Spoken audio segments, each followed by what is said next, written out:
YouTube family and YouTube world, y'all see that man sitting next to me? Don't act like you don't know. I know you know. I hope you're well and blessed, like I always say. Listen, welcome to the playlist. My little brother, man, I can't tell you how blessed I am just to have this dude in my life. And we've been together for a long time.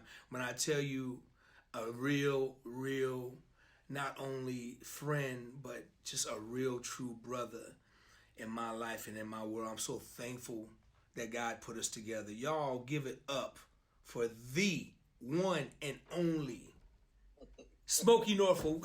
Give it up. Ray the gangster rapper.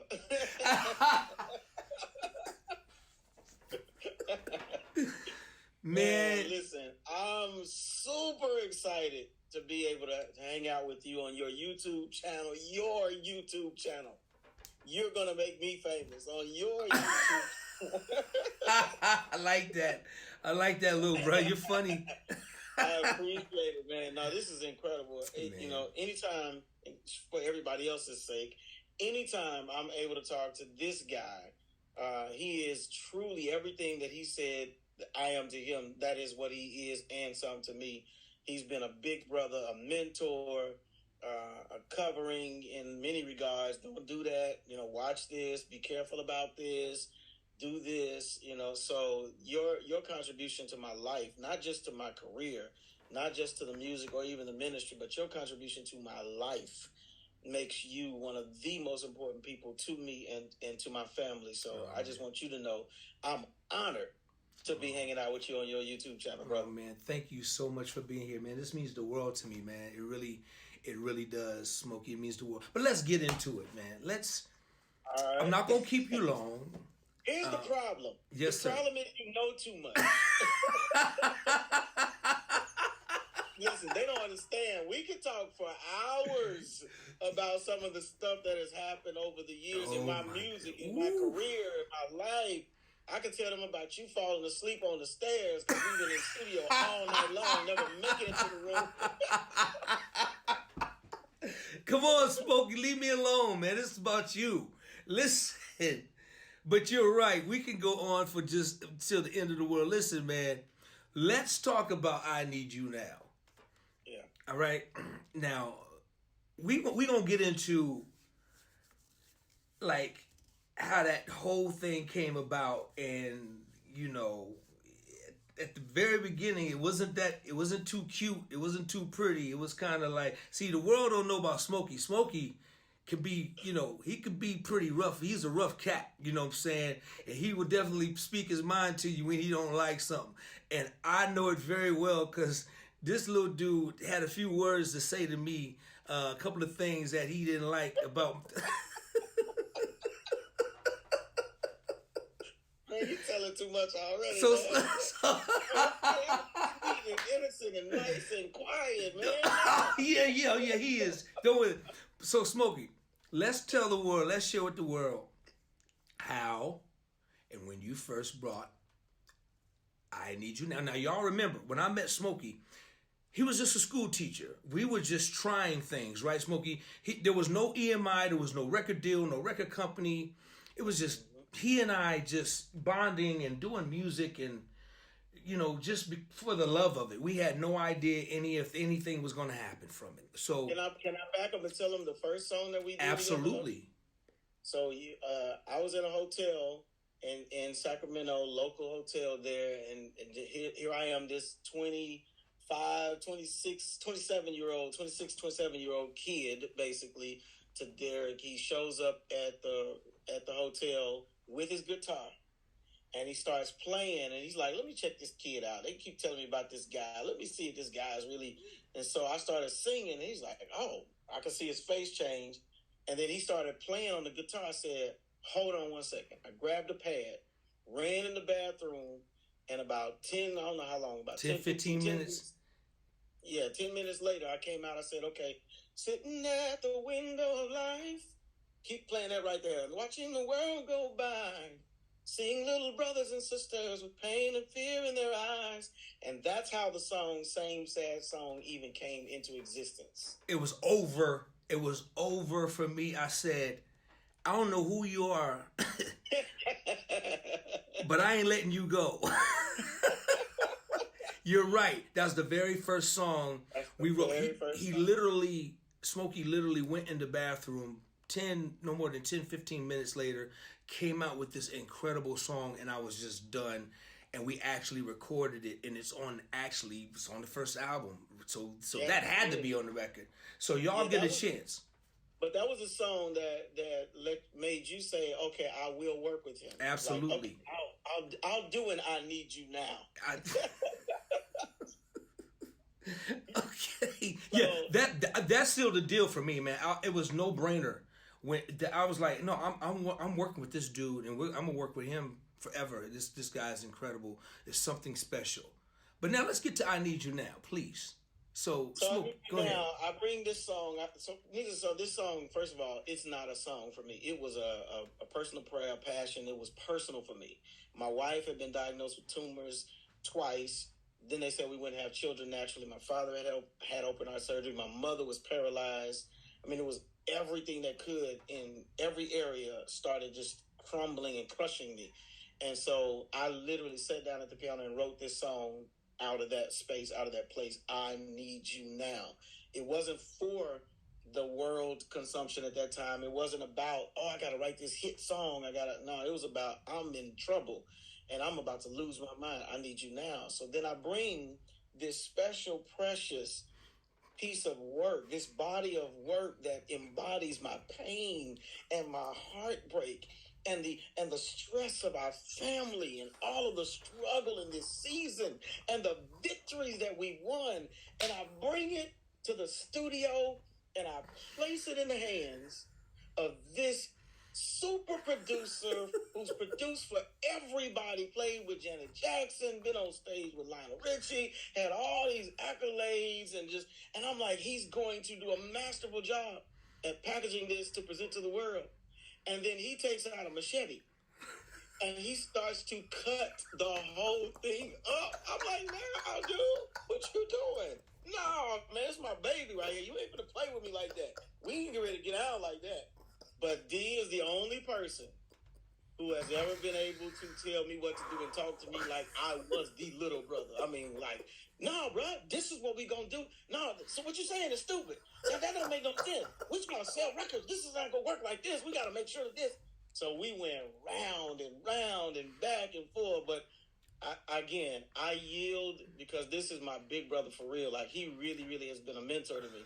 So I yielded and finally said, "Okay, fine, do what you got to do." And I'll just say this, the end result is behind him over his left shoulder on the wall, which is that #1 plaque. So obviously he knew something. Smokie, hey, so I'm letting everybody know, if I got tears in my eyes because I'm just crying, this dude he's so funny and he's got me laughing. So he pretty much got the story correct. Yeah, we argued. And we argued for at least a couple hours, 2 or 3 hours. I mean, we went round and round. And he was like, "Man, you're going to destroy my baby." And but now, mind you, the part Smokie, the part you left out was when you let me hear the song, you said, "Yo, big bro, I got this song. I like it. Nobody likes it, but I love it. I think it's special." See, You watered it down, talking about, it was a song it wasn't for the world, woo woo, for me. But the problem was, you told me nobody liked the song. So then you played the song for me. And the problem was this, world. When Smokie first started playing the record, just from the top, he had me. I was done. But then he went to a B section. Then he went to a C section, D, all the way down through the alphabets. And when he got to P, there was another section, the agony of being alone. He got that part right there to the P section. And then he finished all XYZ, amen, thank you, Jesus, it's done. Then he said, "Big bro, what you think?" I said, this section here, and this section way over here, this is your song. Get rid of everything else, and that's when the argument started. That's when he just started letting me have it. That's true. I can't even deny it. It's true. It's like I had like 4 verses. It wasn't a B and a C and a D and all of that. I had like three or 4 verses, and he was like, "Nope, we're gonna do this verse. We're gonna do this verse. This is your bridge. This is the hook. We done." And I'm like, "No. This message is important. Like this part right here is when I was going through this. Like, right. This is important." But I can't even tell you what those other verses are now. If I had to think of them to save my life, wow, really? I don't know what the rest of the song. I don't have it anywhere either. I couldn't find the original, which was tape. Right. You had to push buttons together and record. I couldn't find any of that. So, and you know, the whole world, Smokie, knows you're just a phenomenal singer, man. You're just one of the greatest gospel singers of our generation, and I think people know that. We know that. So when it was time to track the song, Smokie, he's got so many vocal acrobatics back to his runs and does. You gonna tell it all? Yeah. Let's talk about it all. Every time he tried to go there, stop. Stop. I mean, not another day, another me, another hour, another day. I'm like, stop, cut. And he was like, man, what are you doing? Let me sing my song. I said, Smokie, no. You wrote a lyric called I Need You Now, and your melody and your lyric was just so strong. That's all was needed. And I'm telling you, I had him on. I had him by the headlock in the studio, and he was trying to go there. He wanted to go there. And don't get me wrong, it was all incredible. It was amazing. It was just beautiful. But it was just simply not needed for the record. And I'll say this is the first. Most people, I want them to know this because I think this is important. When you're gifted and you have an extraordinary gift, but you have no discipline, and you don't have any concept or understanding of commercialization of a lyric, of a song, a melody, a tune, a note, or a produced work. It can be frustrating because as an artist, you're creative. You want to be liberated. You want to be free. You want to express. But then as a professional, you have to know how to do that, but in the confines of discipline with structure, order, boundaries, because otherwise it never really translates or communicates the way that you really want it to, because everybody is not an artist. So they can't grab it that way. And I learned that, honestly, with you. Because not just that song. Remember, you did almost every song on my first CD. Something, same sad song, Life Not Promise. I Need You Now, the biggest song I've ever done. I mean, and so during that time is when you and I are going around. You notice every song we fought less. Because by that time I was getting it like, oh, this is how this works. And then when I'm live, I do me. Oh, by all means.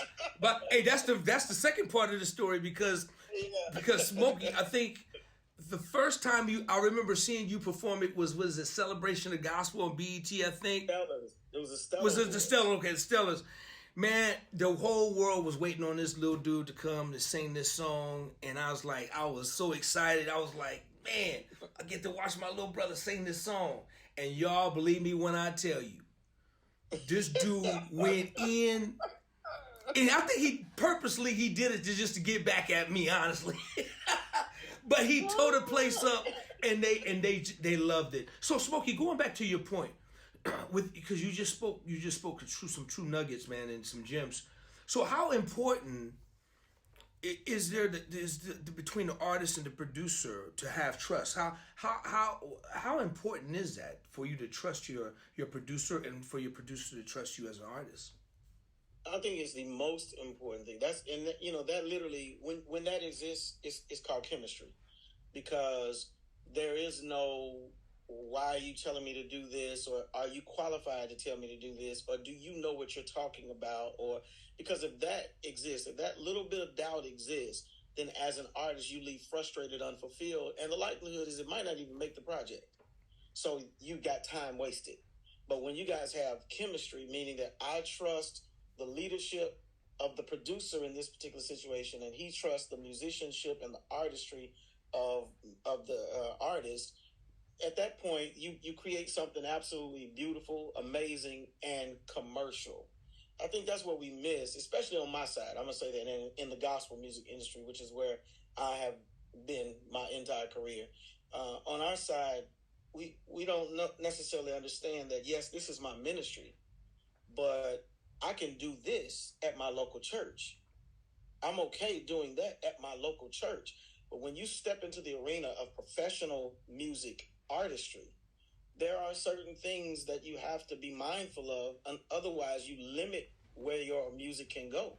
You limit where your artistry can be heard. You limit what style and format of radio you will ever get on, if at all. So I think that is the most important thing, that you have trust, that you also, allow it to be a bond. We spend more time in the studio talking to each other as brothers than we do even singing and doing the music. When you do the music, it's just like that. Like, I go in the booth, you fuss a whole lot, I get it right finally, then we're good. That happens just like that. But the actual trust was built because we talked. We went and ate and hung out. I stayed at his house, y'all. I didn't have money. I was a little young kid with a teacher's salary. I wasn't making a lot of money. So when I would go there, I didn't have a hotel. I would stay with him. Exactly. Man, Smokie, man, dude, I wish I had 3 hours to talk to you, man, because this is crazy. And after all of that, man, after what we did, man, the Grammys, the Stellars, I mean, God just touched you and blessed you, man, and has both of us, man, but what you're doing right now with your ministry, man, and dude, as I watch you grow, and it's just, man, I am so proud, man, of you, and I'm proud to say that I was able to experience this journey with you, man, and just be a part of it, man. Dude, it's incredible, man, to see what you're doing. I appreciate that. I appreciate you, and thank you for the seed and the deposit that because most people don't know this. They didn't get this part. When we did work together, it wasn't because I could afford you. It wasn't because I had money to give you for your production services. You believed in me. That is the greatest gift that you can give to anybody, and that is the greatest seed that you sowed into my life. You believed in me, and you made a deposit of your own gifts on my behalf, and I think the world has benefited and has been better. My prayer, they've been better as a result of it. So no, thank you. I appreciate you, brother. That's a button on it right there, man. Dude, listen, I love you, man. I gotta have them two boys. Fact, man, you gotta bring them dudes down here, man. I'm waiting. Whenever you say go, I'm ready. And and man, do me a favor, send me like one of your very most favorite videos, man. I'm gonna put it on my playlist, and it's gonna be the Smokie Norful video pick on my playlist. All right, little brother. I'm about to shoot a new one for the new song. It's called "I Still Have You," that my sons have a #1 radio single on that. So I'm gonna shoot that video, and I'm gonna get that in your hands. I love you, man. Thank you so much for being here, man. Talk to you soon, man. Y'all, Smokie Norful, my little brother. Love you, man.